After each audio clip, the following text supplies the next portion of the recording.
Hi friends, இன்றைக்கி நீங்கள் பார்க்க போகிறது எண்ணெய் கத்திரிக்காய் குழம்பு போகிறீங்க. முதல்ல 2 ஸ்பூன் நல்லெண்ணெய் விட்டு கத்திரிக்காவை போட்டு நல்லா வதக்கணும். கத்திரிக்காய் நல்லா கொஞ்சம் சுருக்கம் வர வரை அந்த எண்ணெயிலே நம்ம நல்லா வதக்கணும். கத்திரிக்காய் நல்லா வதங்கணும். இப்போ பாருங்கள், கடாயில் நல்லா வதங்கிட்டு இருக்கு. இந்த கத்திரிக்காய் நல்லா வதக்கினாதான் இந்த குழம்புக்கே டேஸ்ட் இருக்கும். அதுக்குள்ளே நம்ம மசாலாக்கு ரெடி பண்ணிடலாம். ஒரு பிளேட்டில் நான் எடுத்து வச்சுருக்கேன் பாருங்கள். ஒரு ஜாரில் ஒரு பெரிய வெங்காயம், தக்காளி, கொஞ்சம் மல்லித்தழை போட்டுக்கலாம், 10 பூண்டு போட்டுக்கலாம். இதில் ஒரு 4 ஸ்பூன் மிளகாய் தூளும் போட்டுக்கலாம். இதை கூடவே ஒரு கொஞ்சம் தேங்காய் பூவும் போட்டுக்கலாம். ஒரு நெல்லிக்கனி அளவு புளி கரைசலும் நம்ம இதில் விட்டுக்கலாம். இதை நம்ம என்ன பண்ண போகிறோம்னா அரைக்க போகிறோம்.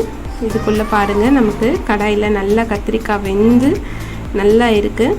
இந்த கத்திரிக்காவையும் நம்ம என்ன பண்ணலாம் அப்படின்னா ஒரு பிளேட்டில் எடுத்து வைக்கணும். ஸோ இது கூட நம்ம கொஞ்சம் மஞ்சள் தூளியும் போட்டுக்கணும், ப்ளஸ் உப்பையும் நம்ம கொஞ்சம் போட்டுக்கணும்.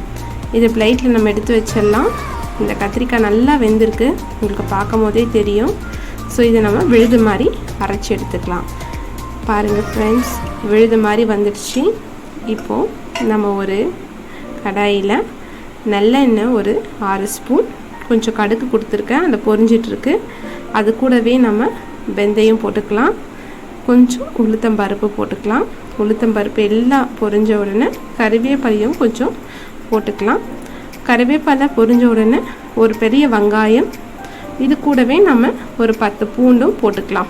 ஸோ இது 10 பூண்டு போட்டு நல்லா வதக்கணும். வதங்கின உடனே நல்லா வதக்கிட்டு அது கூடவே நம்ம என்ன பண்ணணும்னா இந்த கத்திரிக்காவையும் போட்டு வதக்கலாம். ஏன்னா நம்ம ஆல்ரெடி இந்த கத்திரிக்காவை வதக்கி வச்சுருக்கோம். இந்த கத்திரிக்காவையும் நம்ம போட்டு நல்லா வதக்கின உடனே அந்த விழுது நம்ம அரைச்சி வச்சுருக்கோங்களே, அந்த விழுதையும் அந்த கத்திரிக்காய் கூட போட்டு நல்லா ஃபுல்லாக அது நல்லா வதக்கினாவே இந்த எண்ணெய்லாம் பிரிஞ்சு வர்றது தெரியும்.